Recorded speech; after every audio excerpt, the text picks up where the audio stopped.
Wer die Alte Nationalgalerie auf der Museumsinsel betritt, der trifft zunächst auf die Prinzessinnengruppe.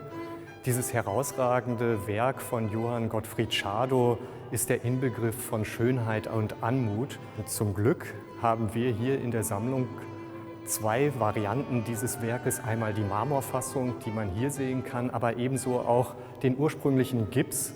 Und dieser hat seinen Aufstellungsort üblicherweise in der Friedrichswerderschen Kirche. Die letzten 3 Jahre drehte sich ein groß angelegtes Forschungs- und Restaurierungsprojekt genau um diese Prinzessinnengruppe aus Gips. Und so können wir dieses Werk nun gemeinsam mit dem Marmor in einer Ausstellung zum Künstler präsentieren.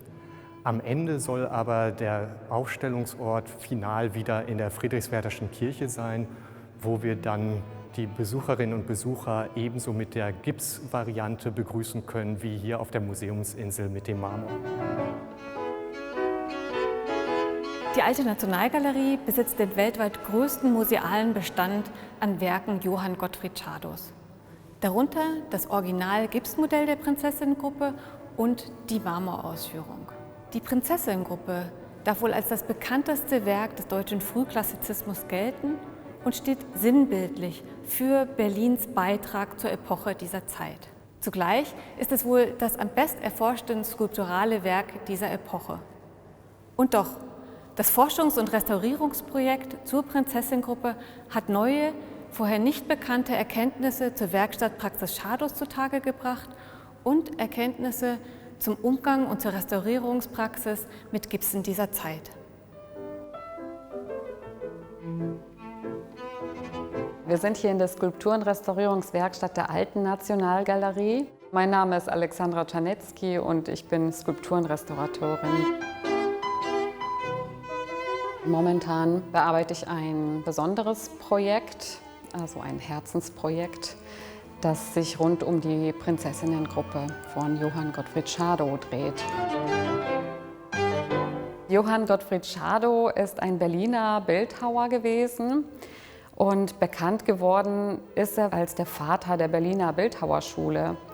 Er hatte hier das Königliche Bildhaueratelier inne als Leiter und hat mehrere Generationen von Bildhauern geprägt. Wir haben in der Nationalgalerie das Glück, 2 Originale der Prinzessinnengruppe zu haben.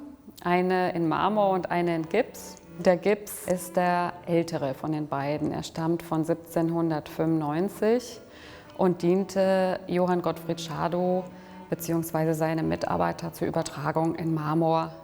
Das Spannende an diesem Originalmodell ist, dass Schadow daran eine Kompositionsänderung vorgenommen hat. Er hat bei der Ausstellung dieses Stückes 1795 Luise noch ein Blumenkörbchen in die Hand gegeben.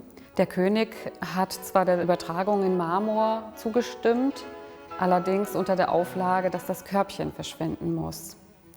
Und Schadow musste sich dann für die Armhaltung Luises eine neue Lösung einfallen lassen und gab ihr das Überspieltuch in die Hand. Bei meinen Recherchen bin ich darauf gestoßen, dass es da einen Fehler gibt in der Armhaltung Luises. Ich habe das Bildmaterial mit dem Marmor verglichen und mich gefragt, ja, woran das liegt, dass im Marmor der Arm näher am Körper anliegt und sich tiefer in die Draperie anschmiegt und warum er denn beim Gips so abgespreizt ist und den Faltenwurf an der Spitze zusammenhält, als wäre es eine englische Teetasse.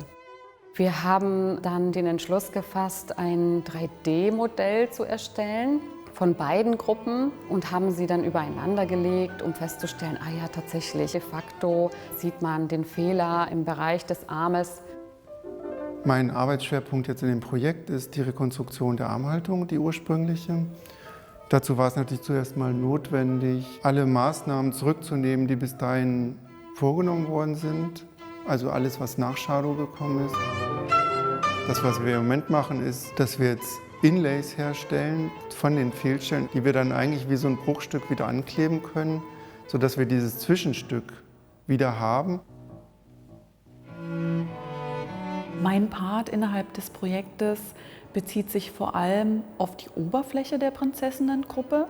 Wir haben eine lange und spannende Restaurierungsgeschichte vorliegen im heutigen Zustand des Werkes, die uns zeigt, dass das Werk sehr häufig überarbeitet wurde und vor allem übermalt wurde. Und das ist ganz spannend. Welche dieser Schichten könnte vielleicht auch original von Chardot selbst ausgeführt worden sein?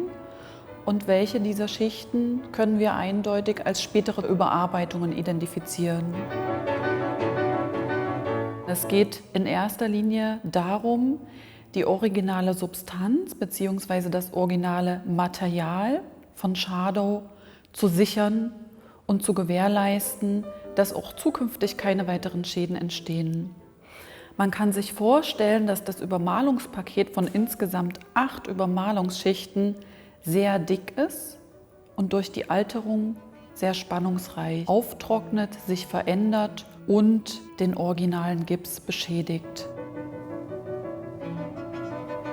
Bei der Farbgebung wissen wir, dass das Werk im Original eine helle monochrome Oberfläche hatte. Durch die Überarbeitungen bzw. Übermalungen ist die Farbgebung verändert worden. Deswegen und auch aus konservatorischen Gründen haben wir uns dazu entschieden, einige der aufliegenden Übermalungen abzunehmen. Ich beschäftige mich mit der Abnahme der großflächig aufgebrachten jüngeren Übermalungsschichten. Unsere jetzige Methode ist sozusagen eine Arbeit mit einem kleinen Schwämmchen. Die Übermalungen, die ich abnehme, sind wasserlöslich, lassen sich durch das reine Auflegen und das leichte Andrücken sehr gut schrittweise abnehmen. Mittlerweile bin ich sozusagen schon einmal fast drumherum um die Figurengruppe gekommen. Das macht schon mal einen großen Effekt für unsere Prinzessinnen. Wunderbar an diesem Projekt finde ich die Zusammenarbeit mit den Kolleginnen und ja, die Schwerpunktlegung und wie man allmählich auch merkt, wie die unterschiedlichen Arbeitsphasen, die vorangegangenen Arbeiten jetzt alles ineinander greift und sich bündelt und wir so auch auf die Zielgerade zusteuern am Horizont.